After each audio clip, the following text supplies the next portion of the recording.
भगवद गीता के कुछ अहम हिस्सों को अपने गुरु के आशीर्वाद से एक आसान रूप में मैं अपने 7 बिलियन भाई बहनों के चरणों में समर्पित कर रहा हूं।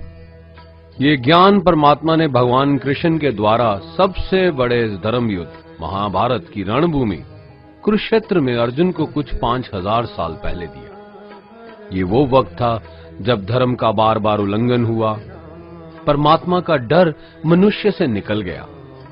लालच की होड़ में भाई ने भाई को मारने की कोशिश की, और यही नहीं, एक ब्याहता औरत को भरी सभा में अपने बड़ों के सामने अपमानित किया गया।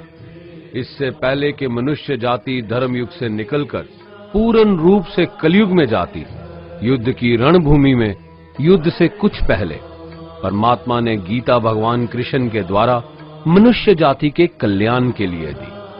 ऐसे ही जैसे कभी तुरा मोसेस को, गॉस्पेल जीसस को और कुरान प्रॉफिट मोहम्मद को दी।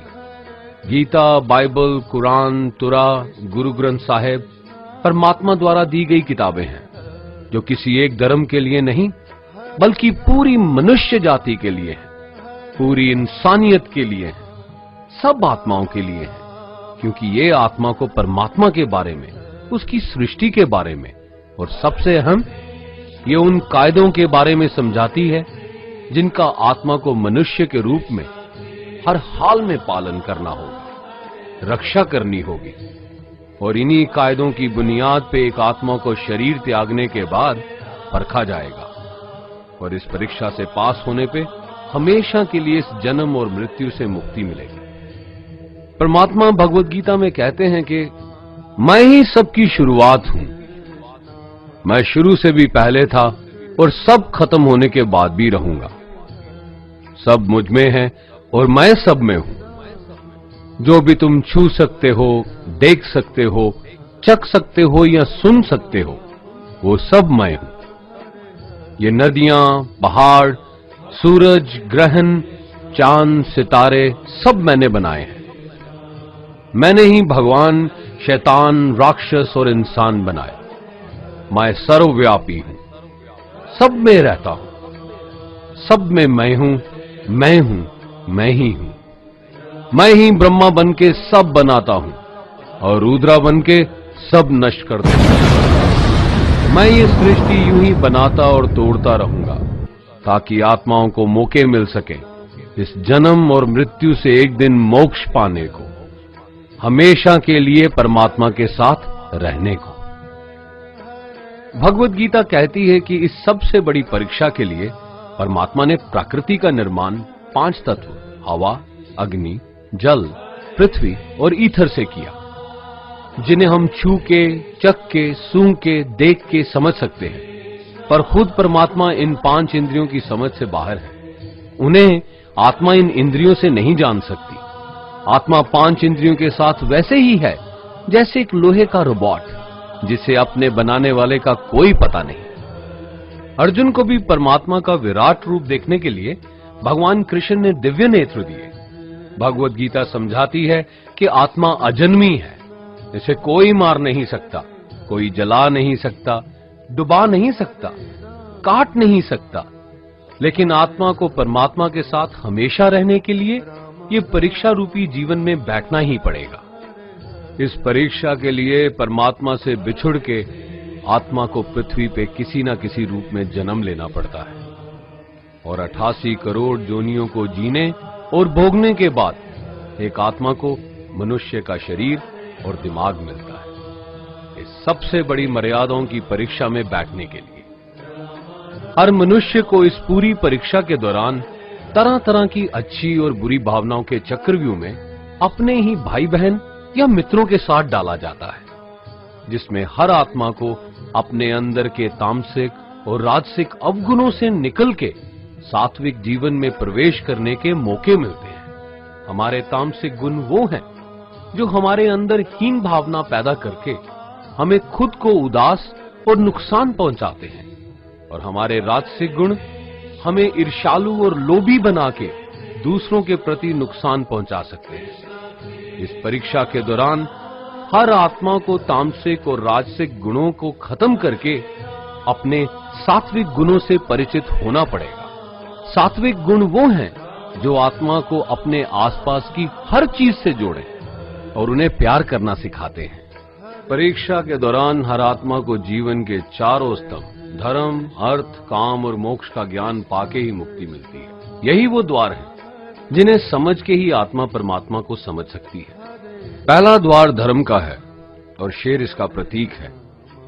धर्म वही है जो गीता में लिखा हुआ है, वेदों में लिखा हुआ है, गुरु ग्रंथ साहिब, बाइबल या कुरान में लिखा है। धर्म वही है जो धारण किया हुआ है, जिसे आपका दिल मानता है, जैसे झूठ नहीं बोलना, चोरी नहीं करना, भगवान का निरादर नहीं करना, दूसरों को नुकसान नहीं देना। यही सब धर्म है और हर आत्मा को अपने जीवन काल में हर समय धर्म का पालन करना होगा और उसकी रक्षा करनी होगी। दूसरा द्वार अर्थ का है और घोड़ा इसका प्रतीक है।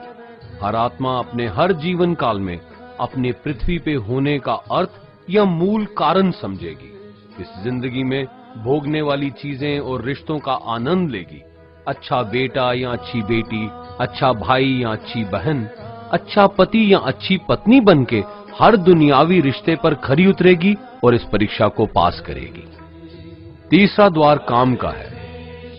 भगवत गीता समझाती है कि हर मनुष्य के अंदर काम, क्रोध, लोभ, मोह, अहंकार और ईर्ष्या जैसी 6 भावनाएं हमें अपने और दूसरों के प्रति नुकसान पहुंचा सकती हैं। इन भावनाओं को हर मनुष्य को हमेशा अपने नियंत्रण में रखना होगा, क्योंकि इनके बहाव में किया हुआ कोई भी काम हमारे जीवन भर की परेशानी का कारण बन सकता है और एक आत्मा संतोष और सादगी से इन भावनाओं पे हमेशा के लिए विजय पा सकती है। चौथा स्तंभ मोक्ष का है और हाथी इसका प्रतीक है। इस परीक्षा रूपी जीवन में हर मनुष्य हर समय कुछ इच्छाएं रखता है। कुछ इच्छाएं एक ही जन्म काल में पूरी हो जाती हैं, पर कुछ अधूरी रह जाती हैं और उनके पूरा होने के लिए आत्मा को वापस पृथ्वी पे आना पड़ता है। भगवत गीता समझाती है कि हमारी इच्छाएं ही मूल कारण हैं हमारे पृथ्वी पे वापस आने का, और अगर हम कोई भी इच्छा ना रखें तो हम इस जीवन और मृत्यु से मुक्त हो सकते हैं। ये द्वार माफी का भी है। जिन्होंने आपके साथ बुरा किया उनको माफ करके और जिनसे आपने बुरा किया उनसे माफी मांग के मुक्ति पाई जा सकती है। जब तक आत्मा इन चारों दरवाजों धर्म, अर्थ, काम और मोक्ष को समझ नहीं लेती, तब तक आत्मा को बार बार इस मनुष्य रूप में आना ही पड़ेगा। परीक्षा का समय खत्म होते ही आत्मा शरीर और अन्य सब वस्तुओं का त्याग कर देती है। जो भी संसार में रहकर बनाया वो अब किसी और का होगा और आत्मा अपने कर्मों के फैसले के लिए चली जाती है। आत्मा के अच्छे बुरे कर्मों का हिसाब होता है। अपने अच्छे कर्मों के लिए आत्मा कुछ वक्त के लिए स्वर्ग और दुष्कर्मों के लिए नरक में चले जाती है। नरक में आत्मा को अपने पापों के अनुकूल सजाएं मिलती हैं, पर सजा खत्म होने के बाद आत्मा को फिर से एक नया शरीर और नया दिमाग मिलता है इस परीक्षा में फिर से बैठने के लिए। और हर परीक्षा में वही सब फिर दोहराया जाएगा, जिंदगी के 4 स्तंभ धर्म, अर्थ, काम और मोक्ष को समझने के लिए। हर जन्म में अपने कई जन्मों के कर्मों के हिसाब से हर आत्मा को कभी अच्छे और कभी बुरे हालातों से जाना पड़ता है, लेकिन जब तक आत्मा परमात्मा के साथ योग को नहीं समझ लेती वो मुक्ति नहीं पा सकती। भगवत गीता समझाती है कि मनुष्य अपने शरीर, दिमाग या दिल से भगवान को पा सकता है। शरीर द्वारा किए कर्मों के माध्यम से परमात्मा को पाने को कर्म योग कहते हैं। ऐसे कर्म जो परमात्मा की इच्छा से हों और दूसरों के कल्याण के लिए हों। वाल्मीकि ने रामायण लिख के, श्रवण ने अपने माता पिता की सेवा और उन्हें 4 धाम की यात्रा करवा के, मदर टेरेसा ने अपने प्यार और सेवा के माध्यम से, और मैडम क्यूरी ने वैज्ञानिक खोज में अपने जीवन का बलिदान देके अपने कर्मों द्वारा परमात्मा को पाया। भगवत गीता समझाती है कि एक आत्मा दिमाग से भी परमात्मा के साथ योग लगा सकती है। इसे राजा योग कहते हैं, क्योंकि दिमाग या मस्तिष्क सब इंद्रियों का राजा है। एक मनुष्य अपनी आस्था, सांस प्रणाली, आसन, अभ्यास, साधना और तपस्या से परमात्मा को इस योग के रास्ते पा लेता है। इस योग को समझने के लिए हमें अपने अंदर की एनर्जीज यानी चक्रा और कुंडालिनी को समझना पड़ेगा। आत्मा मस्तिष्क से मेडिटेशन या ध्यान लगा के परमात्मा के साथ योग लगा सकती है। शंकराचार्य, स्वामी परमहंस, स्वामी विवेकानंद और उनके जैसे कई योगी इस योग के रास्ते परमात्मा के साथ संधि लगा पाए। परमात्मा भगवत गीता में कहते हैं कि अगर किसी आत्मा को धर्म ना भी समझ आए, योग ना भी समझ आए, पर अगर वो मेरी शरण में आ जाए तो मैं उसके सारे पाप माफ कर देता हूं। परमात्मा को ऐसी दिल की गहराइयों से पुकार के पाने को भक्ति योग कहते हैं। चैतन्य महाप्रभु, मीराबाई और भगवान हनुमान इस योग के सबसे बड़े उदाहरण हैं। लेकिन कभी आत्मा अपने होने का मूल कारण भूल के धर्म का उल्लंघन करे या पाप के रास्ते पे निकल जाए तो उसे ठीक करने के लिए परमात्मा खुद किसी रूप में पृथ्वी पे जन्म लेते हैं।